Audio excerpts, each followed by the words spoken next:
27 ans, a disparu lors de son voyage à moto, en solitaire à travers l'Amérique.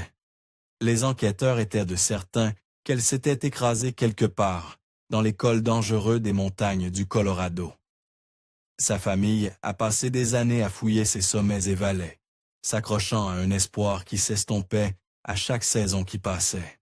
6 ans plus tard, ce que les équipes ont sorti du Rio Grande a fait comprendre à tout le monde qu'ils avaient à chercher aux mauvais endroits depuis le début et a poussé l'enquête sur une nouvelle voie troublante. Le silence a commencé comme une anomalie mineure. Une petite interruption facilement négligeable dans un schéma soigneusement établi. Pour la famille Sullivan, vivant dans la banlieue de Pennsylvania, le rythme de fin août 2018 avait été établi par les appels quotidiens de leur fille, Francesca. À 27 ans, elle vivait l'aventure de sa vie, un voyage à moto en solitaire à travers les États-Unis, un périple qu'elle avait méticuleusement planifié pendant plus d'1 an. La règle était simple, une promesse non négociable faite à ses parents anxieux avant qu'elle ne sorte sa moto, chargée de leur aller.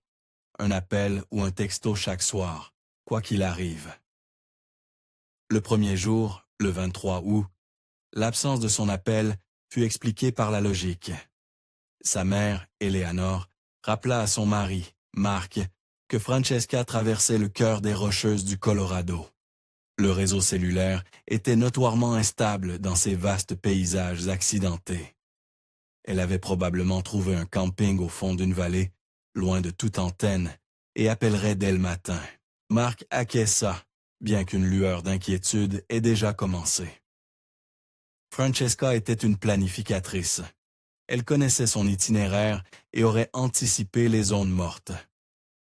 Le deuxième jour, l'inquiétude s'est transformée en une anxiété persistante et lancinante. Les appels au téléphone de Francesca tombaient directement sur la messagerie vocale. Le message, préenregistré et impersonnel, contrastant fortement avec sa voix habituellement vibrante. Les textos envoyés depuis leur téléphone restaient obstinément marqués, comme non délivrés piégés dans un limbe numérique. Eleanor se retrouvait à vérifier compulsivement les pages de médias sociaux de Francesca, actualisant un fil qui restait figé dans le temps, sa dernière mise à jour étant un message joyeux d'il y a 3 jours. Les conversations de la famille devinrent sèches, l'air dans leur maison épais de peur non exprimée. Les rationalisations commençaient à sonner creux. Au matin du 3e jour, le 25 août, le silence n'était plus une anomalie. C'était une alarme assourdissante. C'était profondément inhabituel pour Francesca. Elle était une motarde expérimentée, ayant passé des années à explorer les routes de secondaire de la côte Est. Elle était compétente, prudente et profondément consciente de l'inquiétude de sa famille. Elle ne causerait pas intentionnellement ce genre de détresse. Le voyage était une célébration de son indépendance, mais elle n'avait jamais confondu indépendance et imprudence. Le dernier point de contact de la famille était une seule image radieuse, envoyée au téléphone de sa mère. C'était un selfie, pris d'un angle bas, capturant le visage de Francesca dans un moment de joie pure et sans mélange. Son large sourire authentique semblait remplir le cadre, ses yeux plissés contre le soleil brillant de la montagne. Ses lunettes de soleil étaient de remonter sur sa tête, retenant des mèches de cheveux bruns ébouriffées par le vent. Elle portait sa veste de moto blindée bleue et noire préférée. Derrière elle se tenait sa fierté et sa joie. Une moto sport tourisme BMW rouge, son siège arrière chargé de sacs noirs imperméables, contenant tout ce dont elle avait besoin pour vivre sur la route pendant 2 mois. L'arrière-plan était à couper le souffle, presque irréel. Un panorama de pics dentelés et enneigés, s'élevant au-dessus d'un lac d'altitude, dont l'eau était d'une nuance de turquoise choquante. Le texte d'accompagnement était court et enthousiaste. Il disait « Arrivé au sommet du monde, incroyable, je vous aime ». À l'époque, le message était un cadeau, une distillation parfaite de son esprit aventureux. Maintenant, il ressemblait à un fantôme. C'était sa dernière empreinte connue, une épingle numérique placée sur une carte vaste et indifférente. Au bout de 72 heures, la famille Sullivan prit une décision. L'espoir s'était transformé en terreur. Mark Sullivan décrocha le téléphone et appela le bureau du shérif du comté de Hinsdale à Lake City, Colorado. Ils avaient utilisé les pics distinctifs sur la photo pour réduire la dernière position connue de Francesca aux montagnes reculées et magnifiques de San Juan. D'une voix tendue et ferme, il expliqua la situation au répartiteur. Il détaillait le schéma de communication brisé de sa fiabilité inébranlable et la certitude croissante que quelque chose n'allait pas. Il fournit son nom complet, Francesca Sullivan, sa date de naissance et une description détaillée d'elle et de sa moto. Il envoya par courriel le dernier selfie joyeux et le message texte qui semblait maintenant si menaçant. Le rapport officiel fut déposé, un numéro de dossier fut attribué. À travers le pays, dans un bureau tranquille, du shérif entouré des mêmes montagnes qui l'avaient tant ravi, Francesca Sullivan était maintenant officiellement une personne disparue. L'enquête officielle sur la disparition de Francesca Sullivan a commencé dans le petit bureau lambrissé du détective David Miller, du bureau du shérif du comté de Hinsdale.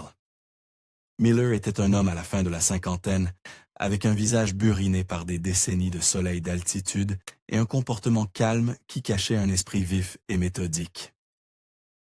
Il avait traité des dizaines de cas de personnes disparues au cours de sa carrière, la plupart d'entre eux des randonneurs ou des chasseurs qui avaient sous-estimé la puissance brute des montagnes de San Joans. Ces affaires se terminaient presque toujours de deux façons, un sauvetage dramatique ou une récupération lugubre. Il espérait la première, mais se préparait à la seconde. Sa première étape fut de construire une chronologie, une carte concrète des derniers mouvements connus de Francesca. La famille Sullivan avait déjà fourni l'encre émotionnelle, la photo finale, mais Miller avait besoin de données. Il passa les 48 premières heures à obtenir des mandats et à envoyer des demandes officielles aux fournisseurs de téléphones portables de Francesca et à sa banque. Les miettes numériques, il le savait, seraient impartiales et précises. Les relevés bancaires furent les premiers à arriver. Ils montraient un schéma clair d'arrêt dans des stations-service et de petits achats d'épicerie, traçant un chemin logique vers l'ouest. La dernière transaction était un achat de 15,72 $ dans une station-service à la périphérie de Lake City, Colorado, effectué à 11h42 le 22 août. C'était leur point de départ. Les données du téléphone portable étaient de plus complexes. Elles confirmaient que la dernière communication réussie était le message photo envoyé depuis le téléphone de Francesca dans l'après-midi du 22. Après cela, les enregistrements montraient une série de tentatives infructueuses de sa famille pour la joindre. L'information cruciale était le dernier signal passif, ou ping, de son appareil. Il est arrivé en début de soirée, le 22 août, une connexion brève et automatisée à une tour cellulaire située au sommet du col de Slumgullion. Miller sortit une carte topographique et dessina un large cône rayonnant depuis l'emplacement de la tour. La portée du signal couvrait 300 miles carrés stupéfiants de certains des terrains les plus accidentés et inaccessibles des États-Unis continentaux. Le ping confirmait que Francesca était quelque part dans ce vaste coin de nature sauvage. Mais il ne faisait pas grand-chose pour réduire la recherche. Elle pouvait être n'importe où le long de l'Alpine Loop, Scenic Bayway, un réseau de routes de jeep dangereuses, ou sur l'une des centaines de routes forestières non balisées. Elle pouvait être au fond d'un canyon caché par des pins et des trembles denses complètement invisibles depuis les airs. La théorie initiale était la plus probable. Un accident tragique. Francesca, une motarde de la côte est aurait pu être prise au dépourvu par les virages en épingle à cheveux non pavés ou une plaque de gravier meuble sur un col de montagne escarpé. Un seul moment de mauvais jugement aurait pu l'envoyer, elle et sa moto, dégringoler par-dessus un talus, loin de la vue des automobilistes qui passaient. Avec ce scénario en tête, la recherche officielle commença sérieusement. Le bureau du shérif du comté de Hinsdale se coordonna avec la patrouille aérienne civile. Pendant 3 jours consécutifs, leur avion Cessna monomoteur a volé en motif de gris, l'en-être délibéré au-dessus de la zone de recherche. À 1000 pieds d'altitude, les pilotes et les observateurs scrutèrent le paysage, leurs yeux s'efforçant de capter un éclat de chrome ou un flash de rouge contre la vaste toile verte et brune des montagnes. L'ampleur même de la tâche était décourageante. Le terrain était un fouillis chaotique de pics, de vallées, de forêts denses et de champs débouillés rocheux. Une moto, même rouge vif, pouvait être engloutie par le paysage avec une facilité terrifiante. Simultanément, des équipes au sol furent mobilisées, des adjoints dans des camions. 4 par 4 parcouraient les artères principales de la zone de recherche, y compris l'intégralité de l'Alpine Loop. Ils conduisaient lentement, s'arrêtant à chaque point de vue panoramique et aire de repos, utilisant des jumelles pour scanner les pentes abruptes en contrebas. Ils cherchaient à des garde-corps brisés, des traces de dérapage dans la terre ou des branches cassées, tout signe qu'un véhicule avait quitté la route. Ils ne trouvaient rien. Les montagnes gardèrent leur secret. La recherche était physiquement et émotionnellement épuisante. Chaque jour se terminait avec le même résultat. Aucun signe de Francesca, aucun signe de sa moto. L'immensité de la nature sauvage ressemblait moins à un magnifique décor qu'à un adversaire. Après 4 jours de recherche infructueuse, le détective Miller déplaça son attention du paysage vers les gens qui l'habitaient. Il commença une recherche systématique de chaque entreprise, le long de l'itinéraire probable de Francesca, station-service, restaurant et la poignée de motels et de lodges dispersés dans le comté reculé. Il portait une pile de dépliants fraîchement imprimés, présentant le selfie souriant et une photo claire de sa BMW rouge. Dans un petit motel rustique, juste à l'extérieur de Lake City, il obtint sa première piste. Le propriétaire, un homme nommé George, reconnut immédiatement Francesca. Il se souvenait de son énergie brillante et de son enthousiasme contagieux. Elle avait passé une nuit, se rappela-t-il, et avait passé une demi-heure dans le hall à lui parler de son voyage. Alors que Miller s'apprêtait à partir, George hésita, puis ajouta autre chose. Il dit que Francesca avait mentionné une rencontre étrange à la station-service en ville, plus tôt dans la journée. Elle l'avait raconté en riant, minimisant l'incident comme plus bizarre que menaçant, mais cela l'avait clairement marqué. Un homme l'avait approchée pendant qu'elle faisait le plein de sa moto. Il n'admirait pas simplement la moto de manière décontractée. Il était inhabituellement insistant, posant une série de questions pointues. Il voulait savoir sa destination, si elle voyageait seule, et avait fait plusieurs commentaires sur la valeur d'une moto comme la sienne. George dit que Francesca l'avait décrit comme la faisant se sentir un peu mal à l'aise, un sentiment auquel elle n'était pas habituée pendant son voyage.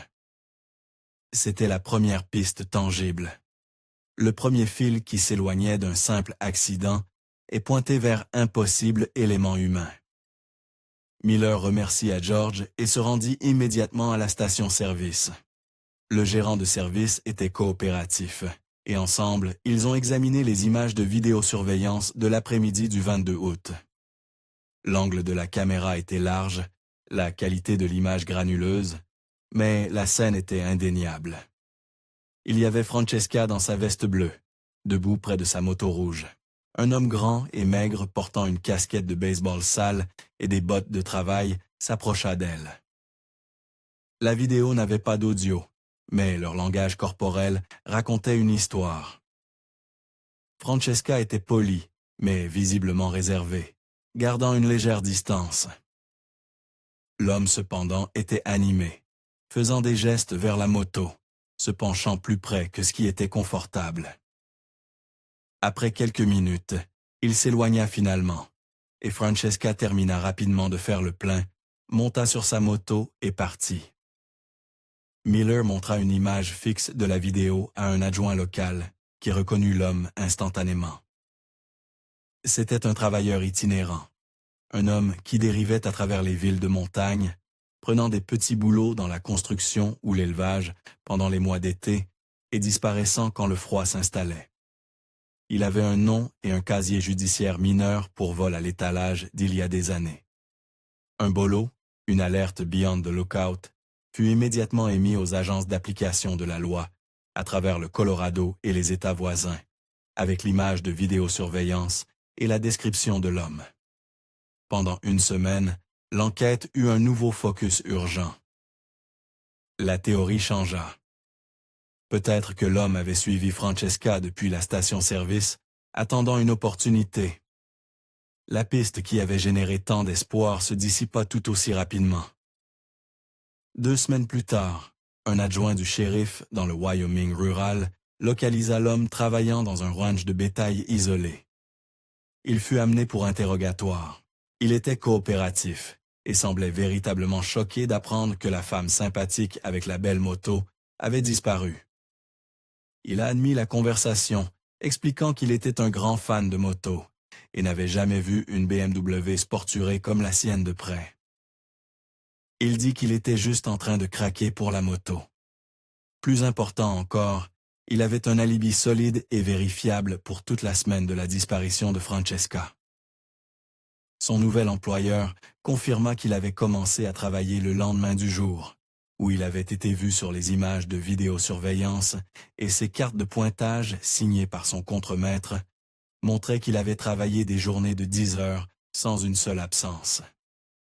Il était à plus de 300 miles quand Francesca a disparu. Après avoir vérifié son histoire, les enquêteurs n'euraient d'autre choix que de l'innocenter. La piste prometteuse s'évaporera dans les airs, laissant l'enquête exactement là où elle avait commencé. Alors que septembre se transformait en octobre, le caractère des montagnes de San Juan commença à changer. L'or vibrant des feuilles de tremble s'estompa et tomba tapissant le sol forestier. Un froid s'insinua dans l'air, et les sommets, qui n'avaient été que légèrement poudrés de neige, portèrent maintenant d'épais bonnets blancs. La première chute de neige importante de la saison recouvrit le haut pays, enterrant le paysage sous une couche immaculée et impénétrable de blanc. Toute preuve physique, restante, traces de dérapage, un objet jeté, même la moto elle-même était maintenant ensevelie jusqu'au printemps. Le détective Miller convoqua une réunion avec le shérif du comté et le chef de l'équipe locale de recherche et sauvetage. La conclusion était inévitable. Avec l'arrivée de l'hiver, une recherche complète au sol n'était plus possible. C'était une décision pragmatique et douloureuse. La recherche active de Francesca Sullivan fut officiellement suspendue. Miller passa l'appel difficile à la famille Sullivan, le silence à l'autre bout de la ligne en disant « long ». Il leur assura que l'affaire resterait ouverte, qu'il reprendrait au printemps, mais tout le monde comprenait ce que cela signifiait. L'enquête devenait froide. Dans son bureau, Miller plaça le dossier de Francesca, maintenant épais de cartes, de rapports et de pistes, sans issue, dans le tiroir du bas d'un classeur. Dehors, la neige continuait de tomber, couvrant les montagnes, et le mystère dans une couverture profonde et silencieuse de blanc. Le printemps 2019 arriva dans les montagnes de San Joan, avec une fonte lente et dramatique. La neige reculade et au col, et les rivières gonflèrent d'eau glaciale et grise. Pour la famille Sullivan, le dégel n'apporta pas de soulagement, mais un sentiment renouvelé d'urgence et une profonde frustration. La recherche officielle, leur dit-on, ne reprendrait pas avec la même intensité. Les ressources étaient limitées, et sans nouvelles pistes, il n'y avait pas de zone spécifique sur laquelle se concentrer. La vaste nature sauvage qui avait englouti leur fille restait tout aussi vaste, tout aussi impénétrable, refusant de laisser la mémoire de Francesca être reléguée à un dossier poussiéreux dans un placard, ils décidèrent d'agir. En juillet, un an après le dernier message de Francesca, Mark et Eleanor Sullivan emballèrent en leur voiture et conduisirent les 800 miles de la Pennsylvania au Colorado. C'était un pèlerinage né du désespoir. Ils transformèrent une petite chambre de motel à Lake City en un centre de commandement de fortune. La pièce se remplit de piles de papier, l'air épais de l'odeur de tonnerre de l'imprimante portable qu'ils avaient apportée. Ils passaient en leur journée à imprimer des milliers de dépliants, chacun portant la même photo souriante de leur fille, et le mot sévère en gras, disparu. Leur recherche était un exercice épuisant et déchirant. Ils retracèrent l'itinéraire de Francesca, non pas sur une moto, mais dans leur berline raisonnable, un véhicule qui semblait étranger dans le paysage accidenté. Ils parcouraient les routes panoramiques, les mêmes routes que Francesca avait parcourues avec tant de joie, mais ils ne voyaient aucune beauté. Pour eux, chaque virage serré était un site d'accident potentiel. Chaque dénivelé abrupte une tombe possible. Ils s'arrêtaient dans chaque ville, chaque amour, chaque restaurant et station-service isolée. Ils épinglèrent des dépliants sur les panneaux d'affichage communautaires, leurs papiers frais et nets se détachant contre les avis fanés pour les ventes de pâtisseries locales et les animaux perdus. Ils parlaient à quiconque voulait les écouter, répétant l'histoire, jusqu'à ce que leur voix devienne rauque. Les rencontres étaient une tapisserie douloureuse de réactions humaines. Certains habitants étaient profondément sympathiques, se souvenant de l'affaire des nouvelles et offrant des mots de réconfort. D'autres étaient apollimes et distants, leurs yeux portant un regard las qui disait qu'ils avaient de vue le passé de nombreuses familles et le frénétique au fil des ans.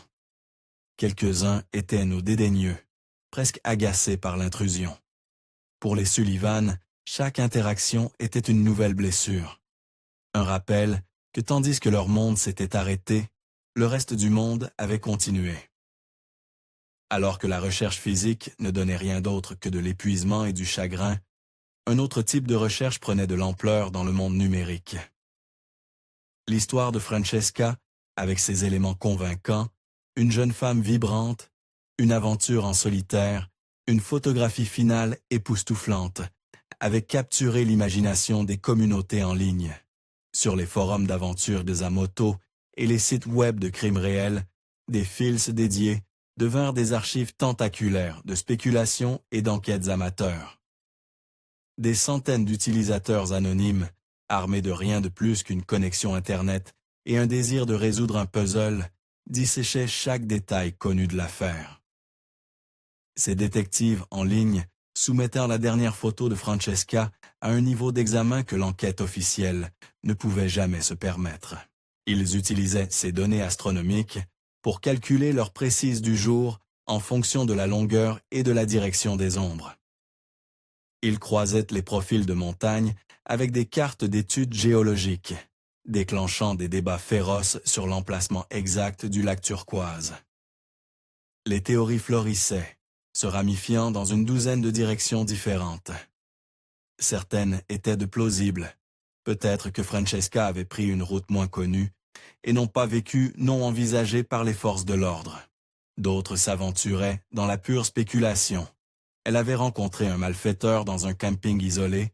Elle avait été intentionnellement ciblée pour sa moto coûteuse, ou elle avait orchestré sa propre disparition pour commencer une nouvelle vie. Mark Sullivan devint un visiteur nocturne de ces forums. Il s'asseyait dans l'obscurité, longtemps après qu'elle ait au nord, se soit couché, la lueur de l'écran de son ordinateur portable illuminant son visage fatigué. Il lisait chaque commentaire, suivait chaque lien et tombait dans chaque terrier de lapin.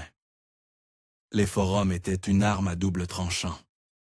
D'un côté, ils offraient une sorte de réconfort étrange. Ici se trouvait une communauté de personnes qui refusaient de laisser Francesca être oubliée. Ils gardèrent de son histoire vivante, leur énergie collective, un rempart contre le silence écrasant. Mais d'un autre côté, la spéculation sauvage, souvent sans fondement, était une forme de torture. Lire des théories sur les derniers moments de sa fille, imaginées en détails morbides par des étrangers, était une expérience angoissante. Pourtant, il ne pouvait pas détourner le regard. Chaque nouveau message contenait la possibilité mince et désespérée d'une percée. Un détail oublié, une nouvelle perspective que tout le monde avait manquée. Les années passèrent, les saisons dans les Rocheuses de tournée, et avec elles, l'affaire se refroidissait. 2 ans de 23. Puis, à l'automne 2021, le silence fut brisé par un soudain éclair d'espoir électrisant. Un tuyau arriva par la ligne téléphonique nationale des personnes disparues. La plante était une touriste, une femme de l'Ohio qui avait fait un road trip à travers le sud-ouest avec son mari. En mangeant dans un petit restaurant poussiéreux dans une ville isolée du nord de l'Arizona, elle prétendait avoir été servie par une serveuse qui ressemblait étrangement aux photos de Francesca Sullivan qu'elle avait vues en ligne. La serveuse avait le bon âge, avait la même couleur de cheveux et la même corpulence, et note à la plante, avait une profonde tristesse dans les yeux qui semblait déplacée. Le tuyau fut transmis à l'ancien département du détective Miller, puis à la famille Sullivan. La nouvelle envoyait une onde de choc dans leur vie. Pendant 3 ans, ils avaient été suspendus dans un état d'ambiguïté angoissante. Maintenant, soudainement, il y avait une possibilité tangible. Ils essayèrent de tempérer leurs attentes, de se rappeler les innombrables fausses pistes et identités erronées dans de tels cas. Mais l'espoir est une force puissante et irrationnelle. Eleanor se retrouva à imaginer les retrouvailles. Les questions qu'elle poserait, l'histoire que Francesca raconterait, Marc se permit de croire, juste pour un instant, que sa fille en était vivante, qu'elle avait survécu d'une manière ou d'une autre, et attendait d'être trouvée. L'information fut relayée au bureau du shérif local en Arizona. Un adjoint fut envoyé au restaurant, un bâtiment bas sur un tronçon solitaire d'autoroute. Il entra, la cloche au-dessus de la porte tintant, et parcourut la pièce du regard. Il la vit immédiatement. Une jeune femme aux cheveux bruns, attachée en arrière, se déplaçant entre les tables avec une cafetière à la main. Il s'approcha de sa table et demanda doucement à lui parler. La femme fut surprise, puis méfiant. Elle le conduisit dans un petit bureau à l'arrière. L'adjoint expliqua doucement la situation, lui montrant le dépliant avec le visage de Francesca dessus. La femme fixa la photo pendant un long moment. Elle reconnut la ressemblance, mais secoua la tête. Elle sortit son permis de conduire de son portefeuille et le lui tendit. Son nom était différent, sa date de naissance était différente. C'était une femme locale qui avait vécu dans la ville toute sa vie. Une mère célibataire travaillant 2 emplois pour joindre les 2 bouts. La tristesse dans ses yeux était la sienne. L'appel téléphonique à la famille Sullivan fut bref et clinique. La piste était une impasse. La femme du restaurant n'était pas Francesca. La nouvelle était dévastatrice. Le retour brutal et rapide à la réalité. La soudaine montée d'espoir rendait sa perte d'autant plus douloureuse. C'était, dirait plus tard, Eleanor, comme perdre sa fille une nouvelle fois. Le coup de fouet émotionnel laissa vider et vider. En 2023, 5 ans après la disparition de Francesca, l'affaire n'était plus froide. Elle était cryogénique. Le détective Miller avait pris sa retraite, remettant ses dossiers, y compris le classeur épais avec Sullivan sur le dos, un détective plus jeune, jonglant avec une lourde charge de travail de crimes récents. Les dépliants que les Sullivan avaient si minutieusement affichés avaient disparu depuis longtemps, soit blanchis par le soleil implacable, soit arrachés et remplacés par des avis plus récents et plus urgents. Les forums en ligne étaient pour la plupart silencieux. Le fil principal sur l'affaire de Francesca maintenant enterré des pages en profondeur, occasionnellement ravivé par un nouveau venu qui demandait des mises à jour sur ce cas. La réponse était toujours la même. Non. Pour le monde, Francesca Sullivan était un fantôme, un souvenir numérique qui s'estompait. Mais pour sa famille, elle restait une présence constante et douloureuse. Ils étaient empiégés dans l'ambre de cette dernière semaine d'août 2018. Leur chagrin était transformé d'une douleur aiguë en une condition chronique et incurable. Le fait de ne pas savoir était un poids physique, une douleur permanente au centre de leur vie. L'enquête était dormante, les pistes épuisées et l'espoir qui les avait autrefois soutenus s'était flétri en une chose fragile, presque translucide. Pendant 6 ans, le mystère de Francesca Sullivan était resté dormant, enterré sous le poids du temps et l'immensité de la nature sauvage du Colorado. La réponse, quand elle s'est venue, n'a pas été découverte par le travail acharné d'un détective ou une confession tant attendue. Elle a été révélée par la puissance brute et indiscriminée de la nature, à des centaines de miles au sud de l'endroit où quiconque avait jamais pensé à chercher. La fin de l'été 2024 a apporté une saison de mousson de proportions historiques dans le sud-ouest américain. Une rivière atmosphérique persistante, épaisse d'humidité tropicale, s'est arrêtée au-dessus de la région, déversant des pluies torrentielles jour après jour. Dans le haut désert du nord du Nouveau-Mexique, la terre desséchée ne pouvait pas absorber le déluge. Les arroyos secs devinrent des torrents furieux et le Rio Grande, la grande rivière qui divise l'État en deux, commença à gonfler. Il se transforma de son état habituel placide et sinueuse en une artère violente et tourbillonnante, d'eau brun-boue. La rivière monta à une vitesse terrifiante, rompant ses berges, déchirant la roche volcanique ancienne de ses gorges.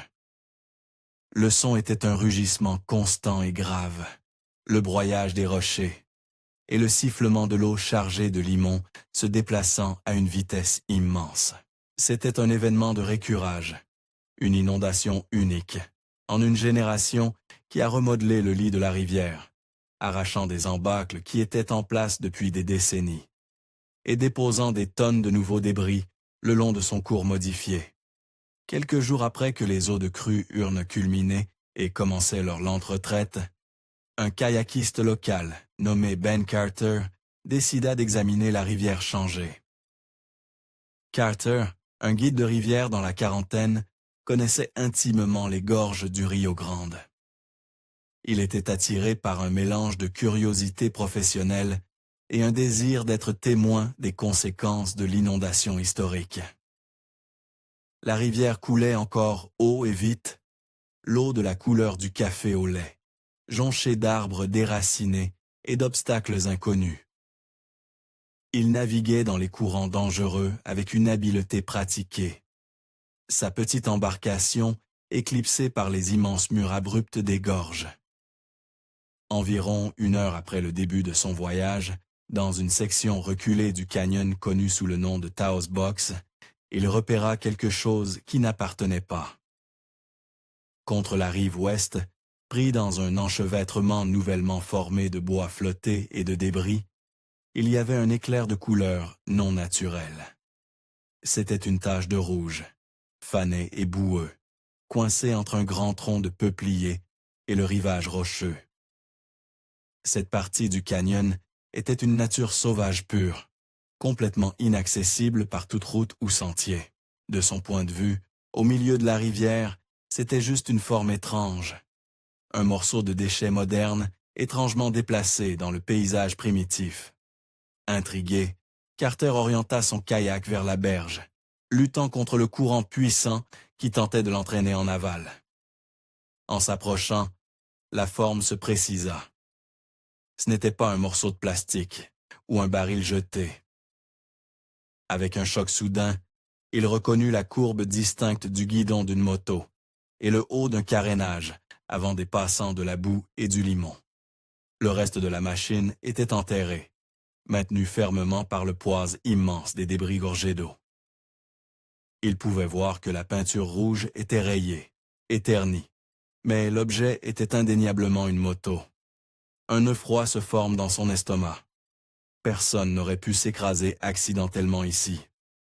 Il n'y avait pas de route sur des miles, seulement les falaises abruptes des gorges s'élevant de centaines de pieds de chaque côté.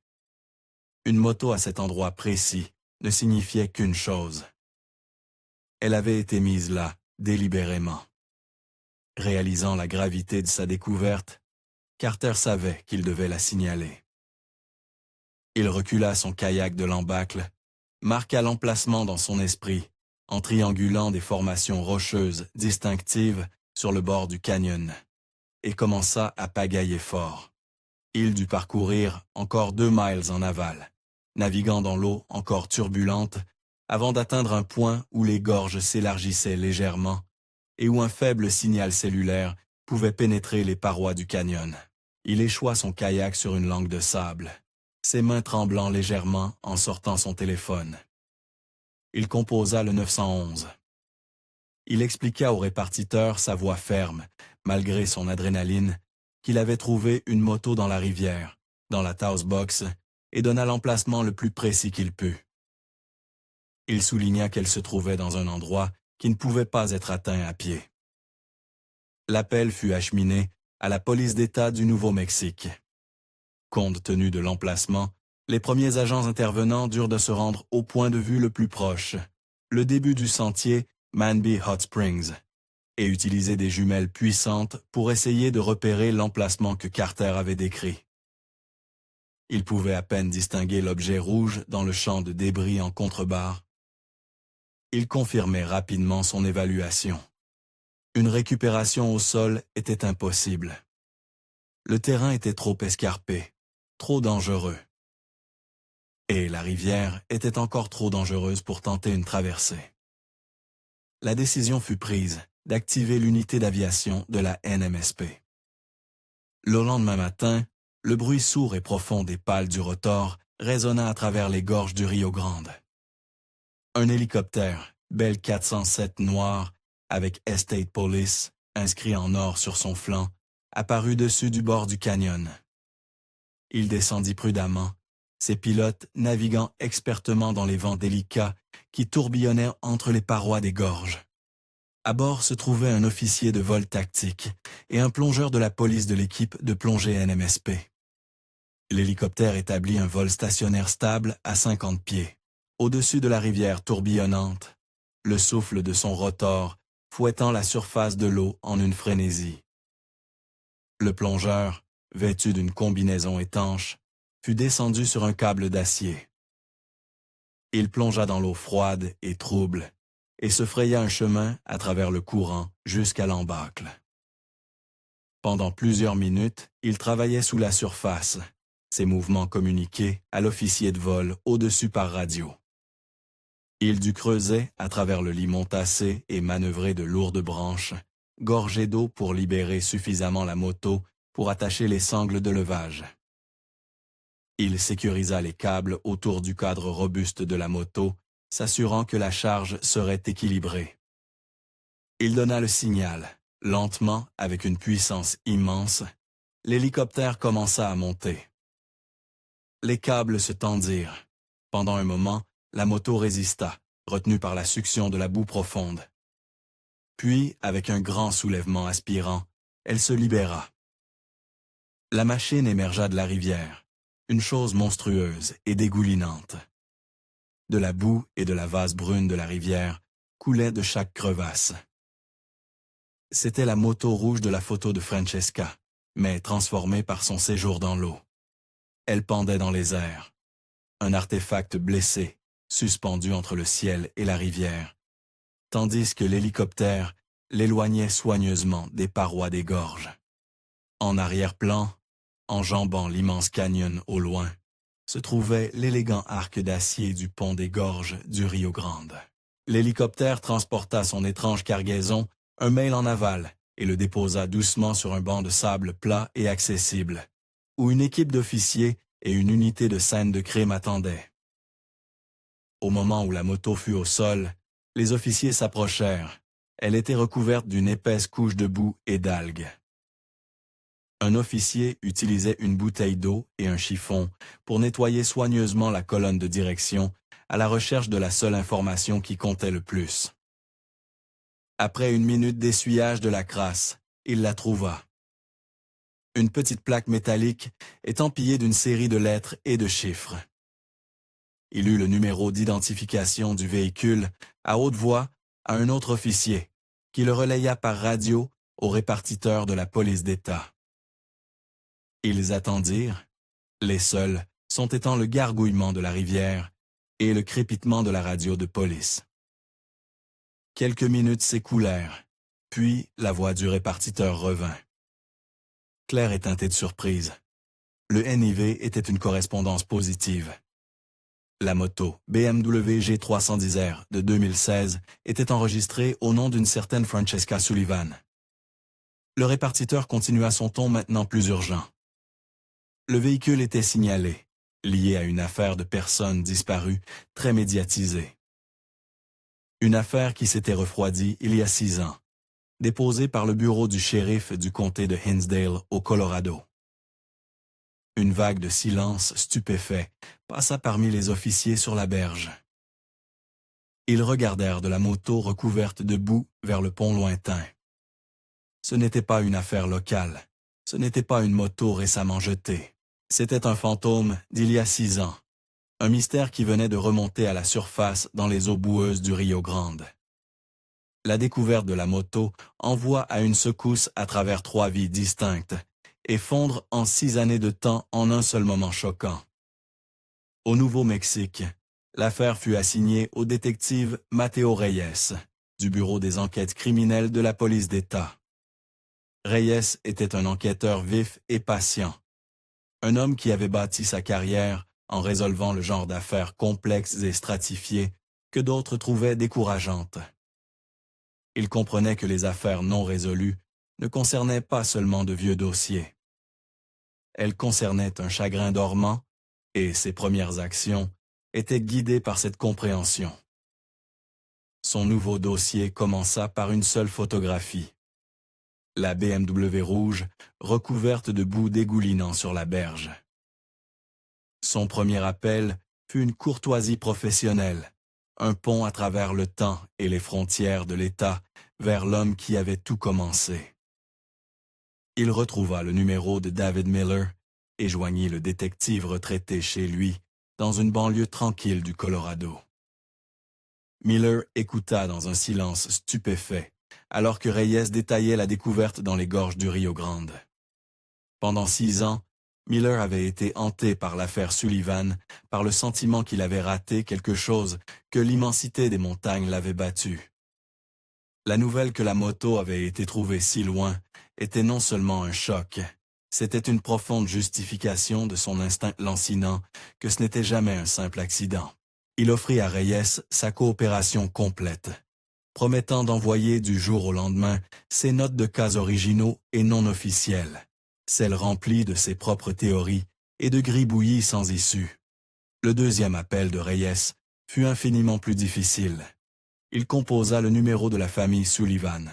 Mark Sullivan répondit à la deuxième sonnerie. Reyes s'identifia et, aussi doucement qu'il le put, expliqua que la moto de Francesca avait été récupérée. Le silence à l'autre bout de la ligne était lourd, épais du poids de 6 années de questions sans réponse. Reyes entendit la voix d'Eleanor en arrière-plan, une inspiration vive. Il expliqua les circonstances, l'inondation, le kayakiste, l'emplacement au Nouveau-Mexique. La nouvelle n'apporta pas le soulagement d'une résolution. Au lieu de cela, ce fut un événement sismique, brisant la paix fragile que les Sullivans avaient de construite au fil des ans.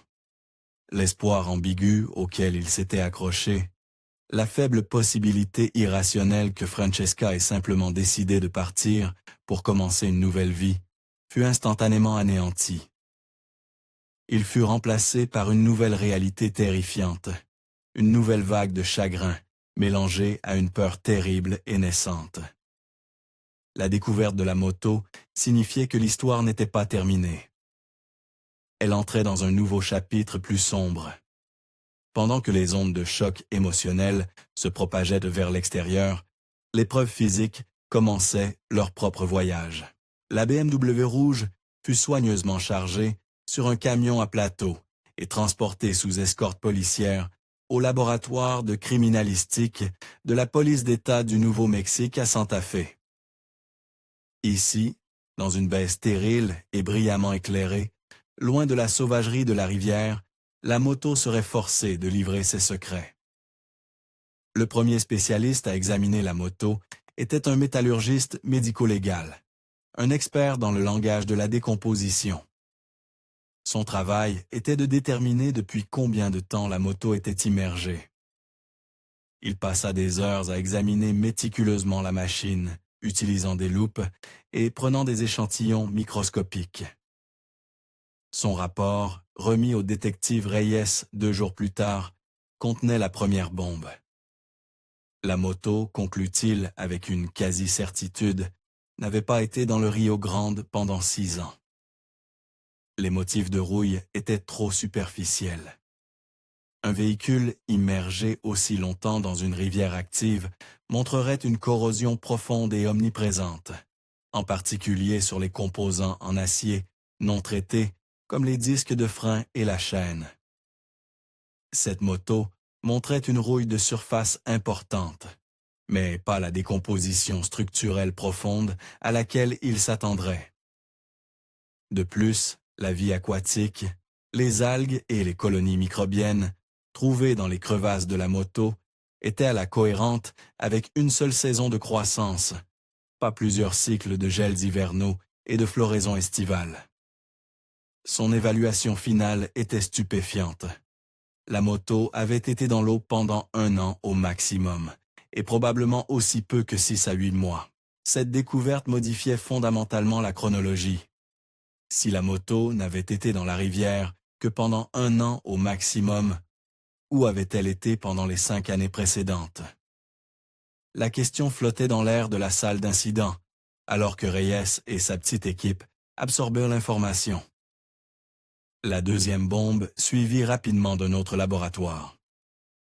Un expert en reconstruction de véhicules avait analysé les dommages physiques de la moto, et ses conclusions étaient de tout aussi révolutionnaires.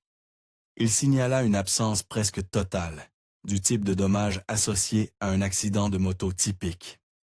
Il n'y avait pas de longues éraflures parallèles ou éruptions routières sur les carters moteurs, les carénages ou le guidon, qui indiquerait que la moto avait glissé sur le côté, le long de l'asphalte ou du gravier. Les fourches n'étaient pas pliées par une collision frontale, et le bras oscillant n'était pas tordu par un impact latéral. Au lieu de cela, les dommages étaient bizarrement symétriques et verticaux. Le cadre était plié vers le bas, comme s'il avait atterri parfaitement à plat sur ses roues depuis une grande hauteur. La suspension était soufflée, les roues étaient dévoilées, et le bloc moteur avait des fissures capillaires compatibles avec une seule onde de choc catastrophique remontant à travers le châssis. L'expert conclut son rapport par une phrase glaçante. Le profil de dommage est incompatible avec toute forme d'accident routier et est hautement compatible avec un impact de chute libre depuis une hauteur importante, atterrissant dans un plan d'eau qui a amorti l'impact initial, mais n'a pas empêché une défaillance structurelle catastrophique. Le détective Reyes n'avait pas besoin que le rapport l'épelle. Il sortit une carte de l'emplacement de récupération. L'endroit où le kayakiste avait trouvé la moto était à moins d'un quart de maille en aval du pont des Gorges du Rio Grande. Le tablier du pont se trouvait à 650 pieds au-dessus de la rivière. La conclusion était inéluctable. La moto n'avait pas été conduite dans la rivière ou écrasée près de ses berges, elle avait été intentionnellement poussée ou larguée depuis le pont. Dans la salle de briefing principale du siège de la NMSP, Reyes se tenait devant un grand tableau blanc. Avec un marqueur noir, il traça une ligne à travers l'ancienne théorie. Accident Colorado 2018. C'est une histoire de fantôme, une fiction à laquelle ils avaient tous cru pendant 6 ans. Il commença à construire une nouvelle chronologie basée sur la science irréfutable du laboratoire. Francesca Sullivan avait disparu en 2018. Sa moto, cependant, ne l'avait pas fait. Elle était restée en possession d'une personne inconnue pendant au moins 5 ans. Puis, quelque temps fin 2023 ou début 2024, cette personne l'avait conduite au milieu du pont des gorges du Rio Grande, probablement en pleine nuit, et l'avait envoyée plonger dans l'abîme en contrebas. C'était un acte calculé d'élimination. Avec cette nouvelle chronologie, toute la nature de l'enquête changea. Reyef fit une demande officielle pour changer officiellement le statut de l'affaire. Les documents furent déposés et la disparition de Francesca Sullivan fut reclassée d'une affaire de personnes disparues, non résolue, à une enquête active pour homicide. Les lignes juridictionnelles se brouillaient. Ce n'était plus seulement le mystère du Colorado, c'était le meurtre du Nouveau-Mexique. La moto, maintenant au centre d'une affaire d'homicide, fut traitée avec encore plus de révérence. C'était une scène de crime vieille de 6 ans. Une équipe de techniciens commença un démontage complet et minutieux, démontant la machine pièce par pièce sur une feuille de plastique propre, examinant chaque composant à la recherche de toute trace de preuve cachée. Ils savaient que c'était un coup de dé. L'impact violent et les mois dans la rivière auraient détruit la plupart des traces médico-légales. Mais il devait être essayé. Des jours après le démontage, un jeune technicien travaillait sur le système d'admission. Il retire soigneusement le réservoir de carburant pour accéder à la boîte à air, une chambre en plastique, conçue pour alimenter l'air propre au moteur. C'était un environnement scellé et protégé, l'un des rares endroits de la moto qui aurait pu rester relativement sec et à l'abri des éléments. Alors qu'il déclipsait le couvercle, il vit quelque chose à l'intérieur, niché à côté du filtre à air en papier. Ce n'était pas une feuille ou un morceau de débris qui avait été aspiré. C'était fait par l'homme. À l'aide de pinces, il extrait soigneusement l'objet. C'était un petit morceau de papier fragile, plié en un carré serré. Il était fainé et taché d'eau sur les bords, mais le cœur était étonnamment bien conservé. Il le déplia doucement. C'était un fragment déchiré d'une page plus grande. Le papier était mince, brillant, le genre utilisé dans un atlas routier. On y voyait les lignes rouges et bleues pâles des autoroutes d'État et des routes de comté, et la typographie indubitable d'une carte imprimée.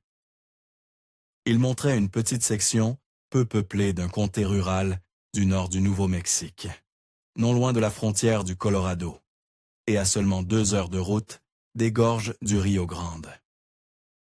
L'une des petites villes marquées sur le fragment de carte était faiblement encerclée au stylo bleu. La découverte envoyait une nouvelle charge d'électricité à travers l'enquête. C'était l'indice qu'il cherchait, un lien tangible entre la moto et un endroit spécifique.